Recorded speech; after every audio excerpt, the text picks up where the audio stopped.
ধৈর্য ধারণ করা, সবর করা, এটা দুনিয়াতে যত কঠিন ইবাদত গুলো আছে, কঠিন কাজগুলো আছে, এর মধ্যে একটা কাজ। অনেক লোক পাবেন নামাজি, রোজাদার, দাড়ি টুপিওয়ালা, সব ঠিক আছে, মাগার সবর নাই। আছে না নাই? কিছু হইলেই গরম হয়ে যায়, হট হয়ে যায়, ধৈর্য ধরতে পারে না, অস্থির হয়ে যায়। আছে না নাই? ভাইরা আমার, নবী করিম সাল্লাল্লাহু আলাইহি ওয়াসাল্লাম একবার সাহাবীদেরকে নিয়ে কোথাও যাচ্ছিলেন। কোন এক জায়গায় দেখা গেল জটলা পাকায় গেছে মানুষের। জিজ্ঞেস করলেন কি হচ্ছে এখানে? বুখারীর হাদিস। তো বলা হলো তাকে যে এখানে কুস্তি লড়াই চলছে, প্রতিযোগিতা চলছে, কুস্তির কম্পিটিশন চলছে। এর মধ্যে একজন কুস্তিগীর পাওয়া গেছে, তার সাথে কেউই পারতেছে না, সে সবাইকে কুপকাত করে ফেলতেছে, বিশাল বড় বাহাদুর। তো এটা আশ্চর্য হয়ে সাহাবীরা, অন্যরা সবাই দেখছিলেন। তখন নবীজি সাল্লাল্লাহু আলাইহি ওয়াসাল্লাম বললেন, শুনো, তোমাদেরকে আমি এই লোকের চাইতেও বড় বাহাদুর এবং বীরের সাথে পরিচয় করাই দিব, তোমরা চাও? বলি, ইয়া রাসূলুল্লাহ, অবশ্যই দেখতে চাই। এর চাইতে বড় বাহাদুর কে, যে এই লোকের চাইতেও আর বাহাদুরি তার মধ্যে আছে? তখন নবীজি সাল্লাল্লাহু আলাইহি ওয়াসাল্লাম বলেছেন, শুনো, সকল পহলওয়ানদেরকে, বাহাদুরদেরকে, শক্তিশালী মাসলালা মানুষগুলোকে কুপকাত করে ফেলে বীরত্ব জাহির করা, এটা যত কঠিন, এর চাইতে বড় বীর হলো ওই লোক যেই লোক রাগের সময় নিজেকে নিয়ন্ত্রণ করে ধরে রাখতে পারে, রাগের চোটে যা খুশি তা বলে না, নিজেকে আটকায় রাখতে পারে। 10 জন শক্তিশালী ফলোয়ানকে আটকায় রাখা, এটা যত কষ্টের, নিজের রাগটারে আটকায় রাখা তার চেয়ে বেশি। ভাইরা আমার, অনেক লোক দেখবেন সব ভালো, সব ঠিক আছে, শুধু চান্দিটা একটু তাড়াতাড়ি গরম হয়ে যায়। আছে না নাই? কথায় কথায় হট হয়ে যায়। ভাইরা আমার, আমরা মুসলমানরা অনেকে জানিও না, অনিয়ন্ত্রিত রাগ এটা সওয়াবের কারণ নয়, গুনাহের কারণ।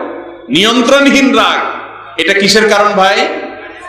অনেক মানুষ আছে রাগী, বদরাগী তো বদরাগী, আবার এটাকে ভালো মনে করে, বলে কি, শয়তান তার কাছে এভাবে উপস্থাপন করে আর কি, বলে যে আমি উল্টা পাল্টা দেখলে আমার মাথা গরম হয়ে যায়, আমি সহ্য করতে পারি না। আছে না?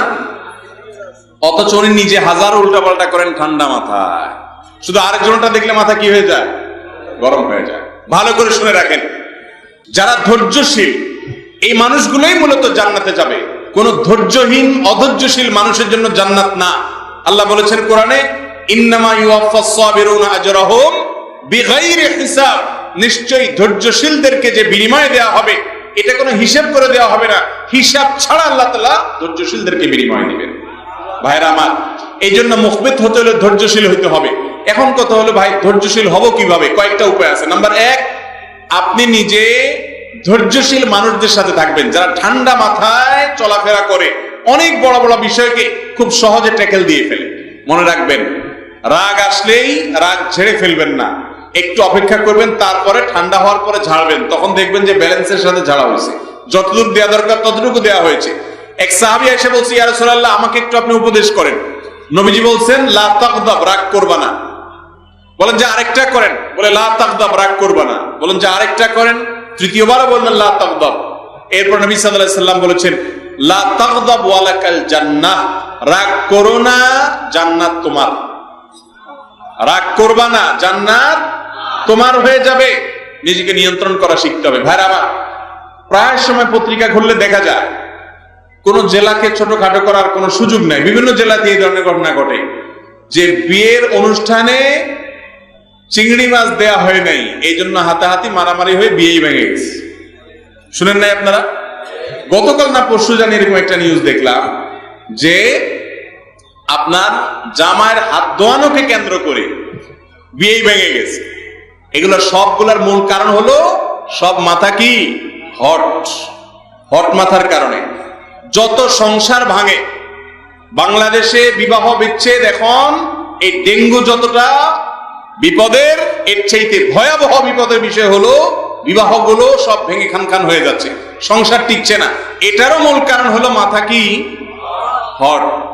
ওই বেডিরও মাথা হট, বেডারও মাথা হট। এই হট মাথা যদি টাইট দেওয়া যায়, তাহলে দেখবেন হাজার সমস্যার সমাধান হয়ে। ভালো করে শুনে রাখেন, বদমেজাজ মানুষ ভালো মুসলমান হতে পারে বদমেজাজ মানুষ ভালো মুসলমান হতে পারে?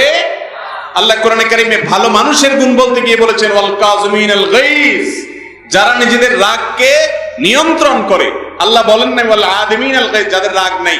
রাগ থাকাটা দোষের না, কিন্তু এটাকে নিয়ন্ত্রণ করতে হবে। ডায়রিয়ার রোগী এই বেচারা, তার সমস্যা হলো সে ধরে রাখতে পারে না, ঠিক না বেঠিক? ডায়রিয়া যখন চরম পর্যায়ে চলে যায়, এমন ভাবে ডাইরেক্ট হয়ে যায় যে বেচারা চাইলে ওইটাকে নিয়ন্ত্রণ করতে। ঠিক বদরাগী বদমেজাজি মানুষ হলো ডায়রিয়ার রোগীর মতো, রাগের চোটে মাথা গরম হয়ে গেছে আর বড় করে কি বলে দিছে, পরে যায় নিজে শরম পাইছে, লজ্জা পাইছে। এই যে বলে না রেগে গেলেন তো হেরে গেলেন, যত মানুষ বদমেজাজি করছে সবাই জীবনে ছোট হতে হয়েছে, ঠিক না বেঠিক? অতএব আমরা রাগ নিয়ন্ত্রণ করবো তো ইনশাআল্লাহ। আল্লাহ তাআলা কোরআনে কারিমে এই জন্য বলেছেন মুখবিতদের বৈশিষ্ট্য হলো ওয়াসসাবিরিনা আলা মা আসাবাহুম, যে কোনো পরিস্থিতিতে বিপদ এসেছে, সমস্যা এসেছে, ঠান্ডা মাথায় আল্লাহ ভরসা, কিছুই হবে না, যা নসিবে আছে এর বেশি কিছুই হবে না। অতএব আমাকে ধৈর্যশীল হইতে হবে। অনেকে ধৈর্য ধরে, কেমনে ধৈর্য ধরে জানেন? ধরেন কথার কথা কোন একটা সমস্যা হয়েছে, তো ওই সমস্যা যার কারণে হয়েছে তার মা বাপ 14 গোষ্ঠী তুলে যা যা বলার সব বলে, মুখ নষ্ট করে, আসার ফিসার দিয়ে, ভাঙচুর করে, চিল্লাচিল্লি করে, যখন আর কিছু করা যাচ্ছে না, এবার শেষে এসে বলে কি আর করা, সবর করলাম। এরকম লোক আছে না?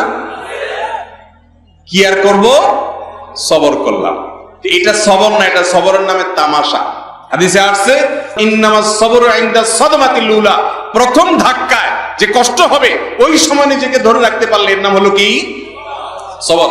আস-সাবরু সাওয়াবুহু আল জান্নাহ, হাদিসে আসছে সবরের বিনিময় হলো কি ভাই? জান্নাত। যত ইবাদত আছে এই সব ইবাদতের খোলাসা কথা হলো সবর করা। এই যে ফজরের সময় নামাজ পড়তে কষ্ট হয়, তারপরে কষ্ট সহ্য করতে হয়, এই যে এর বিনিময়ে আল্লাহ তাআলা জান্নাত দিবেন। আপনাদের অনেক ভালো কাজ করতে মনে চায় না, তারপরেও সবর করেন, এর বিনিময়ে আল্লাহ তাআলা জান্নাত দিবেন। অতএব আমরা মুখবিতদের কাতারে শামিল হতে হলে সবরের এই অভ্যাস গড়ে তুলতে হবে। সবর কিভাবে আসবে বলছিলাম, ধৈর্যশীল মানুষদের সাথে থাকবেন।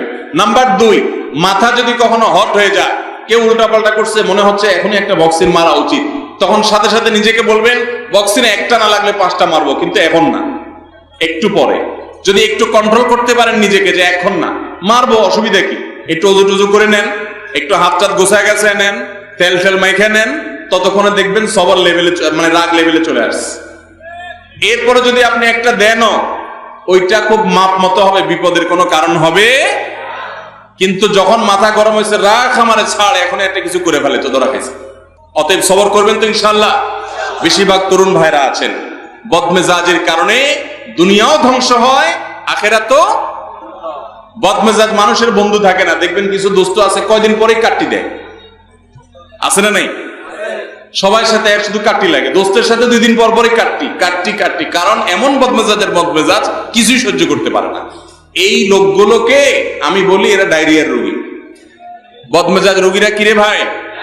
ডায়রিয়ার রোগী। ডায়রিয়ার রোগীর মতো ডাইরেক্ট হয়ে গেছে, বেচারা কন্ট্রোল করতে পারে না। কারণ যদি বদমেজাজি হয় তো দূর থেকে মিটমিট করে হাসবেন মনে মনে, আরে বেচারা ডায়রিয়ার রোগী, ডাইরেক্ট হয়ে গেছে, ছুটে গেছে। আর যদি নিজের হয় তো পরে চিন্তা করবেন, হ্যাঁ হ্যাঁ ডায়রিয়া তো আমার নিজেরই হয়েছে। সবাই নিজেকে নিয়ন্ত্রণ করবেন তো ইনশাআল্লাহ। মনে রাখবেন, ভালো মুসলমান হওয়ার জন্য শুধু নামাজ রোজা যথেষ্ট না, এগুলো তো ইসলামের মূল কাজ করতেই হবে। এগুলোর পাশাপাশি আমাদের আখলাক চরিত্র উন্নত করতে হবে।